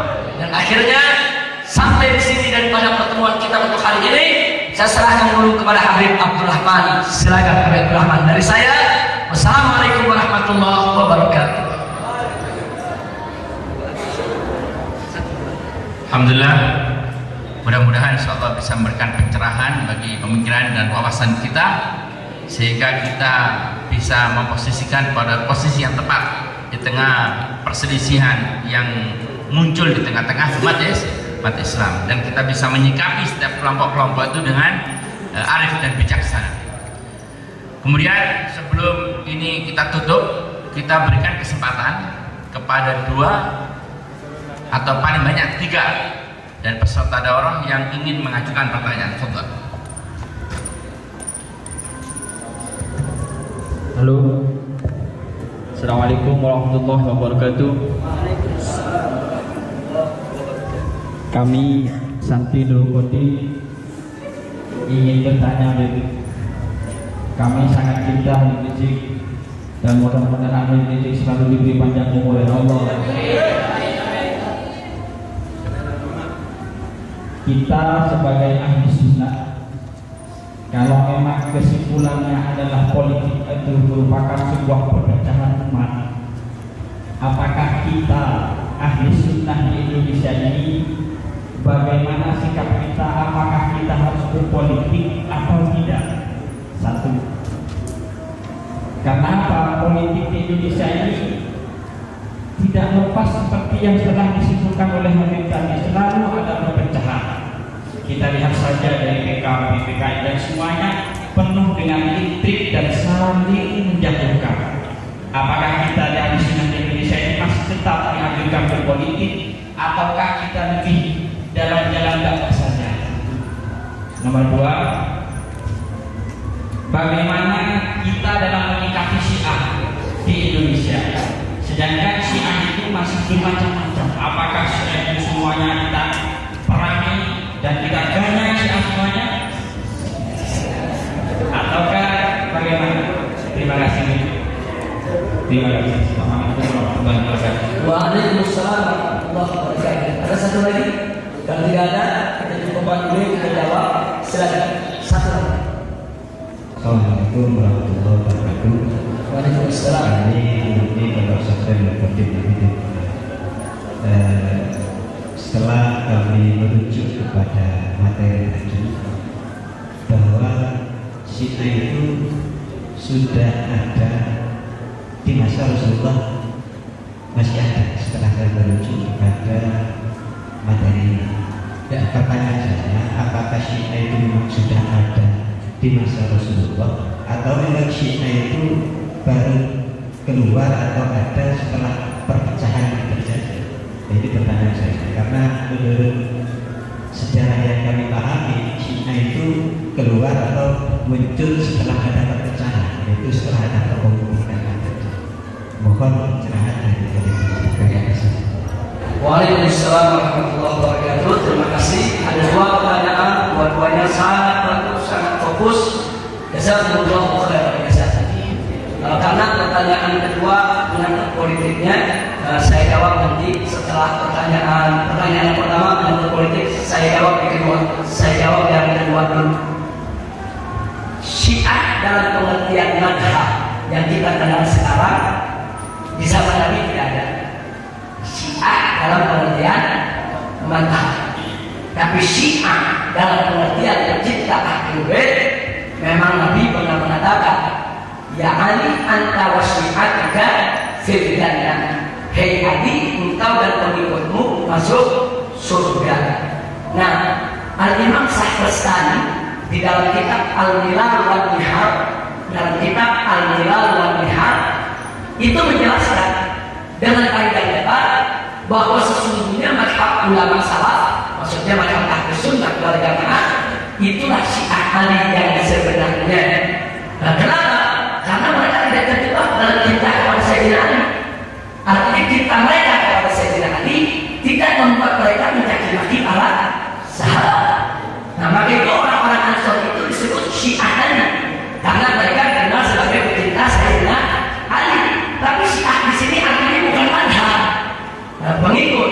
Jadi Syiah sebagai pengikut dari sahabat Nabi sudah ada, tapi Syiah sebagai madhab ini datangnya belakang. Ini yang perlu saya sampaikan. Jadi nggak betul kalau Syiah itu di zaman Nabi sudah ada. Bahkan di zaman Sayyidina Abu Bakar, Sayyidina Umar, Syiah seperti madhab sekarang ini belum ada. Baru belakangan muncul. Nah, mungkin ada pertanyaan begini, lalu kenapa para habaib kok tidak bermadhab kepada Syiah saja? Kan Syiah itu kan imamnya Ahlul Bait semua, dari mulai Sayyidina Ali, Sayyidina Hasan, Sayyidina Husain, kemudian Imam Ali Zainal Abidin, kemudian ada Imam Muhammad Al-Baqir, Imam Ja'far As-Shadiq, dan seterusnya. Nah, ini satu pertanyaan menarik. Kenapa Ahlul Bait keluarga Nabi ikut mazhab Syafi'i, yang bukan keluarga Nabi ikut mazhab Malik, mazhab Ahmad, mazhab Hanafi yang bukan keluarga Nabi? Kenapa tidak ikut mazhab keluarga Nabi saja? Nah, ini sebetulnya harus dijawab dengan rinci panjang lebar. Tapi singkat saja saya jawab, bagi kami para habaib yang Ahlus Sunnah wal Jamaah melihat kalau yang namanya keluarga Nabi itu tidak perlu dibentuk sebagai madhab. Kenapa? Karena kembali kepada hadis. Satu riwayat Bukhari mengatakan taraktu fikum mustaqbalin kitabullah wa sunnati. Sedangkan riwayat Muslim mengatakan kitabullah wa itrati ahli baiti. Terlepas daripada perbedaan riwayat, Imam Suyuti mengatakan harus digabung kedua-duanya. Artinya Nabi meninggalkan Al-Quran, meninggalkan As-Sunnah, dan meninggalkan itrah untuk menjaga Al-Quran dan As-Sunnah. Jadi mestinya peran keluarga Nabi menjaga Al-Quran dan As-Sunnah. Karena Al-Quran dan As-Sunnah menjadi sumber rujukan empat madhab, Ahlul Bait pun menjadi sumber rujukan empat madhab. Karena Imam Abu Hanifah itu belajar dari Imam Ja'far Shadiq. Imam Syafi'i itu pernah belajar kepada Ahlul Bait juga. Nah, jadi artinya Ahlul Bait ini menurut kami tidak mesti menjadi madhab, cukup mereka menjadi rujukan madhab. Sebagaimana Al-Quran menjadi referensi madhab, sebagaimana As-Sunnah menjadi referensi madhab, maka itrah Nabi, Ahlul Bait Nabi semestinya mereka memposisikan diri sebagai referensi madhab, bukan menjadi madhab sendiri. Saya rasa jelas. Nah, karena itu kalau kami tidak mengikuti madhab Syiah, bukan kami tidak ikut Ahlul Bait, karena kami meyakini pendapat-pendapat Ahlul Bait telah bertebaran di madhab yang empat tadi sudah ada. Itu yang pertama. Yang kedua, yang mungkin bagi kalangan Syiah ini tidak objektif, tapi bagi kami ya ini fakta bahwa menurut kami Ahlus Sunnah yang ada, dan menurut kami habaib yang ada di kalangan Ahlus Sunnah wal Jamaah, bahwa madhab Syiah dan sekarang ini menurut kami yang di Ahlus Sunnah sulit dipertanggungjawabkan sebagai betul-betul pendapat Ahlul Bait yang asli, karena bercampur baur dengan pendapat-pendapat yang tidak masuk di akal. Sehingga kami kadang-kadang bertanya, apa iya Ahlul Bait punya pendapat begitu, iya Ahlul Bait punya pendapat begini. Nah, karena silsilah ini yang semerawut sehingga sulit untuk dipertanggungjawabkan. Walaupun orang-orang Syiah membantah itu mereka punya hak, silakan saya untuk membantah. Inilah kenapa kami daripada Iqra Ahlul Bait Nabi tetap yaitu berpegang kepada mazhab Ahlus Sunnah wal Jamaah, karena kami yakini Ahlus Sunnah wal Jamaah bersumber kepada Al-Quran, bersumber kepada As-Sunnah, dan bersumber juga kepada Ahlul Bait Nabi alaihi salatu wassalam. Saya pikir itu yang perlu saya sampaikan. Yang terakhir, soal politik. Kalau tadi kesimpulan kita katakan akan masalah semua politik, sebetulnya bukan politiknya yang menjadi penyebab. Politik itu cuma pencetus saja. Yang menjadi penyebabnya adalah kesalahpahaman atau kesalahan di dalam mengelola politik itu sendiri. Sebetulnya politik itu tidak ada apa-apa. Sayyidina Abu Bakar dipilih di Sekifa Bani Sa'idah, Sayyidina Umar dipilih dalam Istiqlal. Tidak ada masalah, saudara. Mereka semua berjalan fakta aman-aman saja. Cuma yang kemudian banyak yang memakai analisis, analisa begini, analisa begitu. Ini ibarat nonton bola, penonton yang paling pintar. Ada orang pemain sepak bola kelas dunia luar biasa, sudah dapat sepatu emas, begitu menang salah apa kata penonton? Padahal yang nonton tentu bisa menang. Saya melihat seperti itu. Jadi bukan politiknya yang jadi persoalan, bukan politiknya berjalan sudah bagus. Dapat saja maka Umar Utsman Ali, tidak ada masalah. Tapi memahami politik itu yang dari persoalan sudah. Masing-masing interpretasi dipengaruhi dengan akal dan hawa nafsunya, tidak memakai iman dan takwanya. Makanya kuncinya satu saja saya mau sampaikan. Kalau Anda ingin membaca sejarah sahabat, kalau Anda ingin tahu apa yang terjadi di antara mereka, pertama senjata yang harus Anda gunakan adalah husnudzon. Ini jangan belum baca udah sekutot. Wah, yang bakal nggak bener.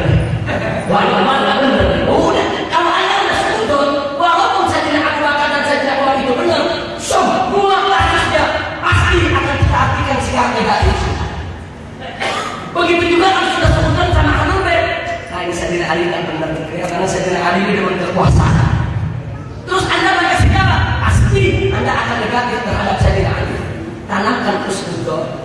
Nah, kalau husnudzon kepada sahabat, ikhlas, Allah akan buka, Allah akan cerahkan pemikiran kita, buka hati kita, sehingga kita mudah untuk memahami apa yang terjadi di antara mereka. Itu saja yang bisa saya sampaikan. Mudah-mudahan manfaat untuk kita semua. Tapi tidak menutup, kalau masih ada yang punya pertanyaan, silakan buka website FPI, silakan kirimkan pertanyaan ke website FPI www.fpi.org.id. Nah, itu saja yang bisa saya sampaikan. Nah, kemudian saya ingatkan kepada Abu Bakar dan Habib Hussein sebagai penutup. Lalu bagaimana kita menyikapi Syiah? Nah, dari Syiah yang ada di Indonesia, saudara. Saya sampaikan di sini ada dua kelompok, Wahabi dan Syiah.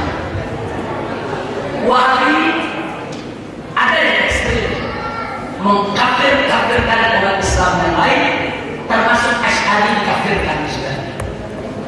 Tapi jangan lupa, Wahabi juga ada yang moderat. Mereka tidak mengkafirkan, walaupun mereka tetap mengkritik daripada Ahlus Sunnah. Dalam maksud saya Asy'ari. Begitu juga Syiah. Ada Syiah yang ekstrim secara fundal, terang-terangan mencaci maki sahabat. Tapi ada Syiah yang modern, dia menahan diri dari itu semua. Kalau soal akidahnya, soal hatinya itu urusannya sama Allah. Al-hukmu bil-dhahir. Kita hanya bicara dhahir. Nah, sikap kita bagaimana? Dari dulu ulama-ulama Ahlus Sunnah, salaf maupun khalaf, selalu menyikapi bagi mereka yang ekstrim, baik Wahabi maupun Syiah, saudara, yang mengkafir-kafirkan sesama umat Islam, wajib kita sikapi dengan tegas dan keras. Nggak boleh kita biarkan mereka saja mencaci maki sahabat, saudara. Jadi kalau ada orang Syiah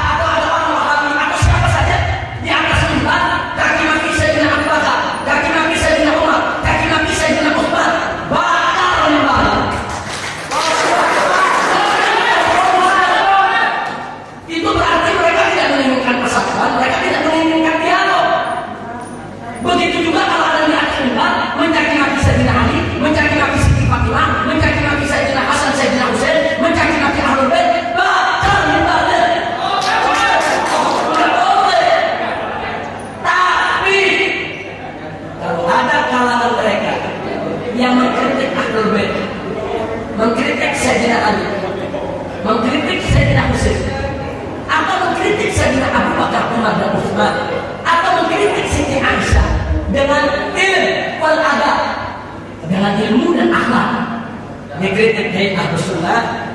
Kenapa Sayyidina Abu Bakar begini nih? Menurut kami Syiah ini nggak pantas nih. Kita menurut dia nggak pantas. Masa Nabi masih wafat, masih jenazah dan dikubur, terus sibuk urus soal kepemimpinan. Kami jadi curiga nih, apa ada sesuatu yang tidak baik di sana? Sampaikan kritik secara santun, saudara. Kita Ahlus Sunnah akan menjawab dan wajib menjawab dengan santun, saudara. Wajadilhum billadzi hiya dia santun, kita santun. Karena Syiah maupun Mu'tazilah bil jumlah mereka muslim bukan kafir, saudara. Bil jumlah secara umum. Tapi ada rincian-rincian akidah yang bisa membuat mereka itu berstatus kafir. Contoh, kalau sampai ada orang Syiah mengatakan Al-Quran tidak sempurna, Al-Quran itu kurang, Al-Quran yang ada sekarang sudah tidak original, Al-Quran itu sudah diselewengkan oleh Abu Bakar, Umar, Utsman. Ahlus Sunnah sepakat Syiah macam itu sesat, murtad, kafir. Ini secara rincian. Tapi kalau orang Syiah tadi mengatakan tidak, saya tidak mengimani semacam itu. Loh, tapi ada ini dalam mulai ini, baik Al-Kafi fi Usul atau Al-Kafi fi Furu', kitabnya orang Syiah. Terus mereka mengatakan enggak, itu sudah kami tolak karena ulama kami mengatakan itu riwayat dhaif semua. Kami tidak terima, kami sepakat dengan Ahlus Sunnah bahwa Al-Quran tidak kurang, tidak lebih, tidak ini. Tidak boleh kita kafirkan, sudah. Nah ini makanya tadi saya katakan Syiah dan Mu'tazilah bil jumlah mereka muslim, bila madahil Islamiyah, bila firqah Islamiyah. Ulama-ulama salaf itu tidak ada mengatakan Syiah kafir, Mu'tazilah kafir, tapi mengatakan sesat ya. Nah, ulama-ulama kita mengatakan imamiyah doh, Mu'tazilah doh, sesat. Sesat itu tidak berarti kafir, sudah. Orang yang bohong itu sesat, orang nggak sholat itu sesat, orang yang puasa Ramadan itu sesat. Nah, proses penyesatan dan pengkafiran ini dua hal yang berbeda. Ahlus Sunnah wal Jamaah sangat hati-hati untuk mengkafirkan firqah lain. Saya kasih contoh. Al-Imam Abdul Hasan Al-Asy'ari radhiyallahu ta'ala anhu ketika bicara soal Al-Quran itu makhluk atau bukan. Apa kata Al-Imam Abu Hasan kepada Mu'tazilah? Kata Imam Abu Hasan Al-Asy'ari kepada Mu'tazilah, kalian ini benar. Kalian mengatakan Al-Quran itu makhluk. Kalian ini benar. Kalau yang kalian maksud tilawah qoriknya yang makhluk. Kalau yang kalian maksud tulisannya dalam mushaf yang makhluk. Tapi kalau kalian menafi sifat Allah, sifat kalamnya yang qadimun azali, kalian tidak benar. Jadi nggak pantas Abu Hasan mengatakan kalian kafir. Enggak, kalian benar. Kalau yang kalian maksud tulisannya, bacaannya, kalian benar, itu makhluk. Tapi kalau kalian jangan sekali-kali menafi sifat kalam yang qadimatun azaliyah. Terus kepada sebelahnya lagi yang mengatakan Al-Quran itu bukan makhluk.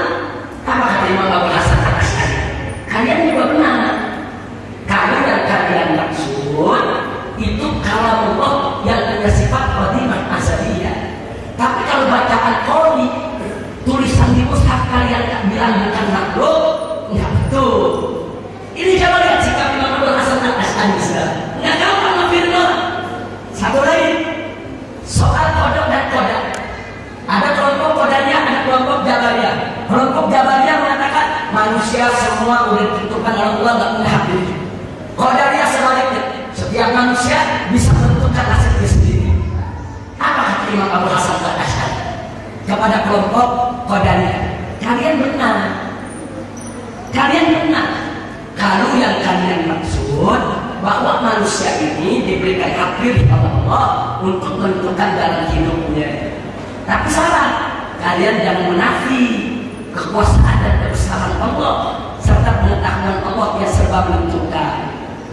Begitu juga kepada yang Jabariyah, kalian juga benar.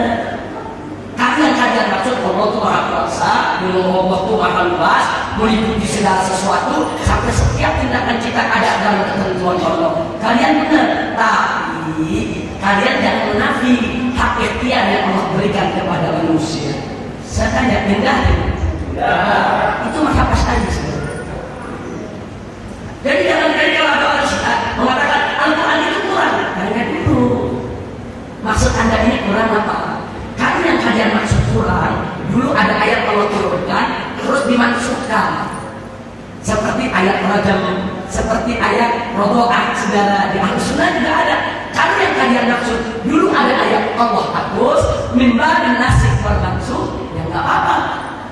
Sama dengan kami Ahlus Sunnah. Tapi kalau kalian maksud Al-Quran itu kurang, ada yang selewengkan, ada yang umpetin, saudara. Al-Quran itu sudah tidak original, Al-Quran sudah tidak asli, kafir. Nah, jadi kalau dalam ilmu usuluddin, kita mesti pilih, nggak main tuding aja, ente kafir, ente murtad, enggak, kecuali yang kufrun bawah. Maka itu Imam Abdul Hasan Al-Asy'ari sebelum meninggal dunia, beliau berpesan kepada muridnya, apa kata beliau? Ishhad annani lan ukaffiru ahadan min ahli qiblah.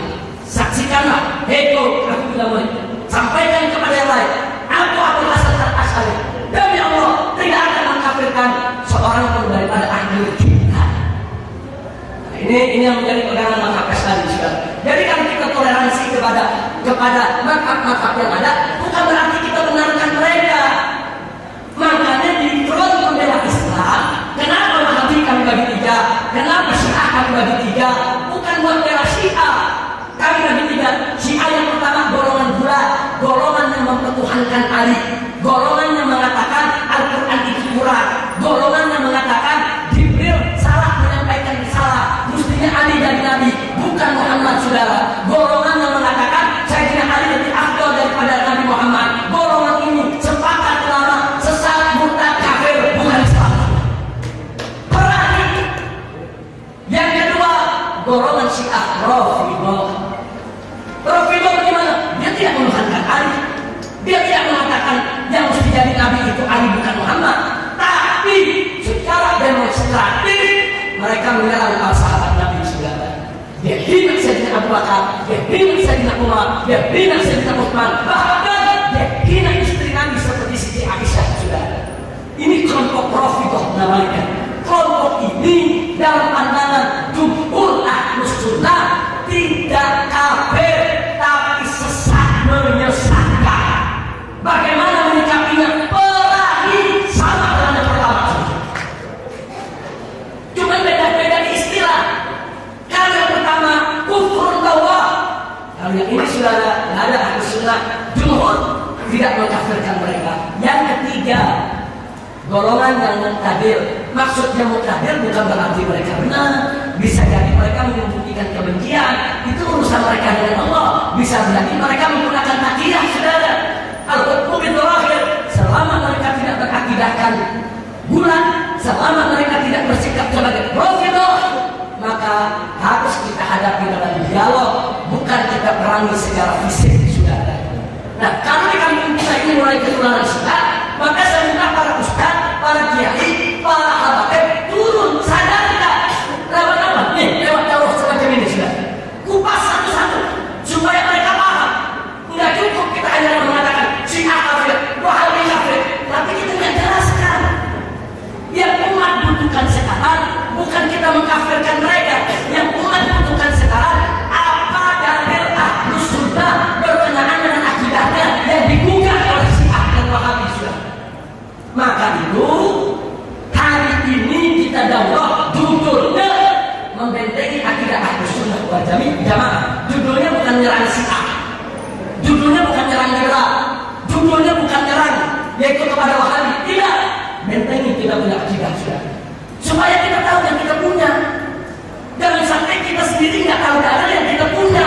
Nanti umat rame-rame ikut orang lain, saudara. Contoh yang simpel aja lah, simpel. Ada orang ahlelan di Sumatera. Waktu ada satu yang anti tahlil, ini nggak ada sama Nabi. Masyarakat tanya, memang nggak ada Ustaz, zaman Nabi tidak ada. Kalau nggak ada, ya nggak boleh kita kerjain. Kan simpel itu ada. Nah, masyarakat akhirnya nanya, anak ustaz lain, ya saudara Hasan, ini kita tak ada bagaimana? Katanya nggak ada dari Nabi. Nggak, ini dia berusaha ikut itu. Nggak dikasih jawaban, nggak dikasih dalil, saudara. Cuma bilang, tidak intinya mau saya ikut-ikutan begini. Akhirnya orang itu ikut yang tadi, memang nggak ada dalilnya, nggak ada dalil. Tapi kan ustaz tadi menjawab, oh itu, ini begini pengertiannya. Dalilnya begini, yang membolehkan ini. Itu umat nggak bakal lari ke orang lain, saudara. Jangan, itu jangan ikut begitu, itu habis. Bukan jangan ikut-ikutan karena itu susah. Itu bukan jawaban, saudara. Dia butuh jawaban, dalilnya apa? Kita memperingati Maulid, umpamanya, Ustaz, saya ketemu satu Ustaz, artinya Nabi nggak bikin Maulidnya Ustaz. Berarti dia ada orang Nabi nggak bikin. Udah saya nggak mau Maulidan. Tahu-tahu Ustaz jawab, nggak usah ikut-ikutan yang itu. Udah ikutin kiai aja udah. Ini masyarakat sekarang kritis loh, saudara. Kalau dia nggak dapat jawaban dari kita, dia ikut orang lain. Mestinya kita jawab, simpel aja. Saudaraku, Nabi pernah berkata begini. Nabi pernah mengatakan begini waktu ditanya, ya Rasulullah, kenapa sih kamu puasa hari Senin? Terus Nabi menjawab, fikih itu hari Senin aku dilahirkan. Jawab dulu ya. Jawab. Nabi dilahirkan hari Senin. Setiap hari Senin Nabi puasa. Nabi ditanya, kenapa puasa Senin ya Rasulullah? Karena hari Senin hari kelahiranku. Aku dilahirkan hari Senin. Berarti Nabi memuliakan hari kelahiran. Si awam akan jawab, iya, Nabi memuliakan hari kelahiran. Berarti Nabi merayakan hari kelahiran. Iya, Nabi merayakan hari kelahiran. Cuman beda aja. Nabi merayakan dengan puasa, kita merayakannya dengan tabligh akbar. Intinya ibadah. Orang tahu dengan begitu, oh, kalau begitu benar kita mau ya. Orang-orang simpel sebetulnya, saudara, yang penting kasih jawab. Nah itu yang saya sampaikan pada hari ini. Kira-kira jelas saudara ya. Jadi sekarang ini nggak usah maki-maki si A kafir, Wahabi kafir, mereka masuk neraka semua. Bukan itu yang penting. Yang penting sekarang kita jelaskan. Sebenarnya harus ada pelajaran ini. Kenapa kita tolak si A mengatakan wasiat 2 kali? Kenapa kita tolak Zaidi mengatakan isyarat 2 kali? Kenapa kita tolak Nasibi mengatakan wasiat 2 kali bakal? Kenapa kita tolak Ibn Ayyah mengatakan isyarat 2 kali bakal? Ada dalil, ada penjelasan. Kenapa kita ikut pendapat Ahlus Sunnah? Kita jelaskan. Orang jadi mutmain dengan akwal Ahlus Sunnah. Insya Allah. Jadi saya kali ini hanya ingin memberikan motivasi saja, sedikit saja. Sebetulnya masalah itu jauh lebih banyak dari yang kita perkirakan. Terima kasih. Rabbana atina fid dunya hasanah wa fil akhirati hasanah wa qina adzabannar. Subhanallahumma wa bihamdika asyhadu an la ilaha illa anta astaghfiruka wa atubu ilaik. Walhamdulillahi rabbil alamin ala khalqihi wa ridha nafsihi wa zinata arsyih wa bidaya kalimatihi. Wallahu